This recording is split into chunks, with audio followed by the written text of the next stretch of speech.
S'il y a bien quelque chose qui m'a toujours intrigué, ce sont les tueurs en série.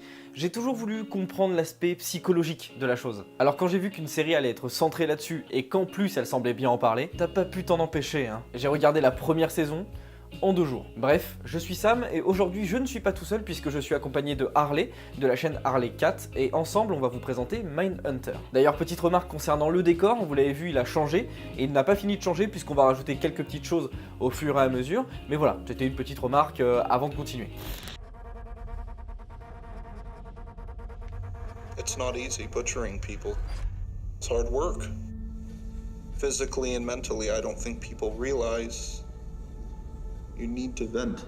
Mindhunter, c'est une série qui parle de la création du profilage, cette fameuse technique qui consiste à étudier les tueurs en série pour ensuite arriver à anticiper leurs actions, voire même à les arrêter. La série s'inspire d'ailleurs de l'ouvrage de John Douglas, agent spécial du FBI J'ai traqué les tueurs en série, paru en 1995. C'est donc une véritable histoire qui nous est racontée, même si bien sûr le tout est romancé et formaté pour convenir au mieux au format des séries. La série est d'ailleurs composée de 10 épisodes d'environ 50 minutes chacun, mais ne perdons pas plus de temps et rentrons en détail dans la série.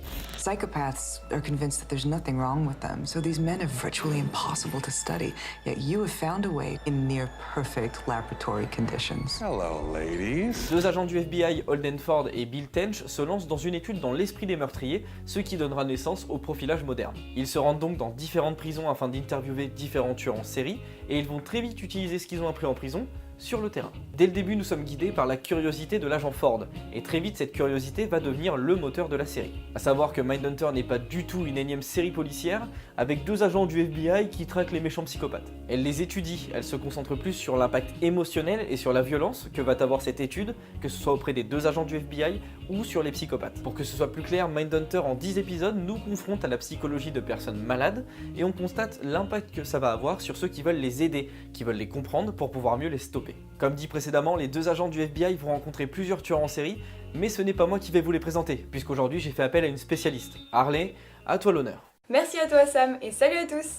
Jerry Brudos, né en 1939, était le petit dernier d'une famille de 4 garçons. Sa mère, qui quant à elle en dernier enfant voulait une fille, décida de l'habiller en fille et occasionnellement d'abuser de lui sexuellement.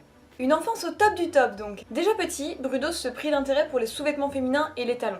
Il fit en tout 4 victimes. Des jeunes femmes qui furent étranglées, mutilées et même violées certaines fois. Il aimait conserver des restes du corps de ses victimes, comme par exemple un pied qu'il gardait pour essayer des chaussures. Lors de son procès, il plaidera coupable pour les 4 meurtres et sera condamné à la détention criminelle à perpétuité. Montiral Frissel, quant à lui, a commencé très tôt. En effet, dès l'âge de 14 ans, il a forcé une de ses voisines à avoir des relations sexuelles avec lui. À 14 ans. Ça promet. Il sera à la suite de ça interné en institution psychiatrique, mais le personnel l'aimant bien, il l'autorise à sortir quelques fois. Et il profitera de ces moments pour violer d'autres jeunes femmes. Mais sa vraie folie meurtrière arrive peu après sa libération. Alors qu'il était en train de violer une femme, celle-ci semble prendre son pied. Du coup il comprend pas, ça l'énerve, mais ce qu'il savait pas c'est qu'en réalité c'était une prostituée. Il l'a alors tuée en écrasant sa tête contre une pierre, plusieurs fois. À la suite de ça, il tuera encore 5 autres femmes avant d'être arrêté. Richard Speck a eu une jeunesse assez turbulente, mais il n'a en réalité réalisé qu'un seul vrai massacre. Le 14 juillet 1966, aux alentours de minuit, pistolet à la main et totalement bourré, il entra dans un immeuble où vivaient des infirmières. Il assassina 7 infirmières, viola puis tua la 8e. Quant à la 9e, elle a réussi à s'en sortir en se cachant sous un lit. Ayant pris de la drogue ce soir-là, Speck se réveilla le lendemain matin avec du sang sur les mains, mais surtout un énorme trou noir. Il se baladait dans la rue, il voyait des nouvelles annonçant le massacre, la police recherchant le coupable, mais il ne savait visiblement pas que c'était lui qui l'avait commis. Il sera interpellé le 15 juillet après-midi et condamné le 22 novembre 1972 à 8 peines de prison allant de 50 ans à 150 ans chacune. Mais il mourra cependant en détention des suites d'une crise cardiaque en 1991. Et enfin on arrive à mon préféré dans la série, et le préféré de beaucoup d'entre nous je pense, Edmund Kemper. Kemper a vécu le divorce de ses parents à l'âge de 9 ans. Il adorait son père, un homme très gentil avec lui, contrairement à sa mère qui était violente et dominatrice. Au fil du temps, Ed se retrouvait avec des fantasmes assez violents et désirait tuer sa mère, sans pour autant passer à l'acte. En 1963, son père l'envoya chez ses propres parents. Ed basculera alors ses fantasmes sur sa grand-mère qu'il tuera, ainsi que son grand-père d'un coup de fusil. Car, je cite, il voulait juste voir ce que ça faisait de tuer. Les autres victimes de Ted ont été des autostoppeuses, qu'il étranglera et poignardera avant de les découper, et dont il gardera les morceaux pour faire des choses pas très appétissantes. En 1973, il finira enfin par tuer sa mère, origine de toute sa haine. Il attendit qu'elle s'endorme avant de lui éclater le crâne avec un marteau, puis il l'égorgea et arracha son larynx pour le jeter au vide-ordures. Il finira en utilisant sa tête comme cible pour jouer aux fléchettes.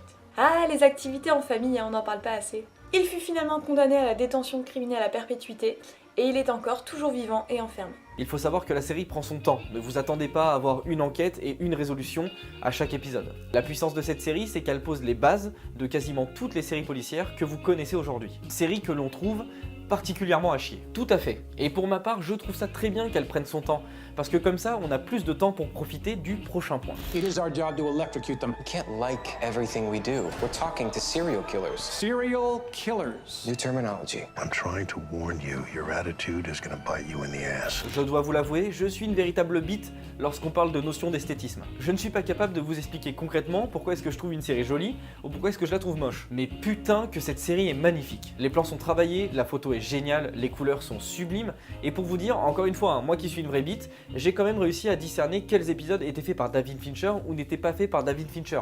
De quoi me la péter en soirée.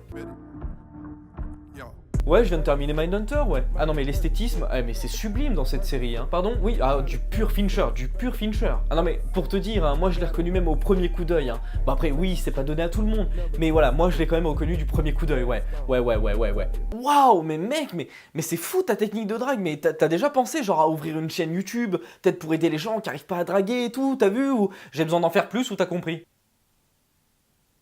Point suivant. You're developing a pattern of behavior that will not sustain you here. Agent Ford, if you leave, I can't help you. There's no procedural rule book for how to talk to these people. If any of this is gonna work, we need to talk to more subjects. More! You want truffles? You gotta get in the dirt with the pigs.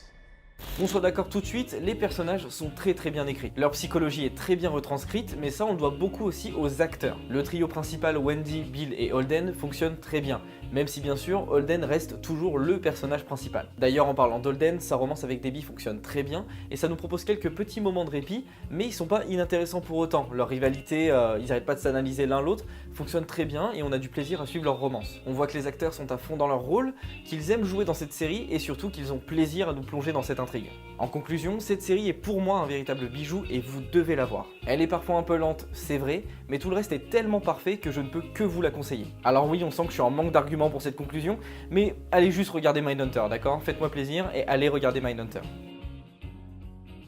Mon avis sur la série, moi personnellement j'ai adoré. Alors certes de base c'est un sujet que j'affectionne particulièrement, mais en plus là de voir vraiment comment une section entière du FBI se crée, de voir les dialogues entre les tueurs et les protagonistes, la psychologie criminelle se crée et tout ça, je trouve ça juste ouf. Je trouve également qu'ils ont vachement bien réussi la ressemblance acteur et vrai tueur. Personnellement quand j'ai vu Ed Kemper je l'ai tout de suite reconnu, y a pas de doute. Enfin voilà, je trouve vraiment que cette série vaut le coup d'œil et franchement si vous l'avez pas vue, qu'est-ce que vous attendez bordel quoi? Allez-y! On arrive donc à la fin de la vidéo et je tiens à remercier Harley pour sa participation. Harley a une chaîne YouTube et vous l'avez deviné, elle parle de tueurs en série, sinon je l'aurais pas fait venir aujourd'hui, et elle en parle très bien. Alors oui, on sait, on n'a pas beaucoup d'abonnés, mais si on peut promouvoir du bon contenu, bah on va pas se gêner. La review de la semaine prochaine portera sur iZombie.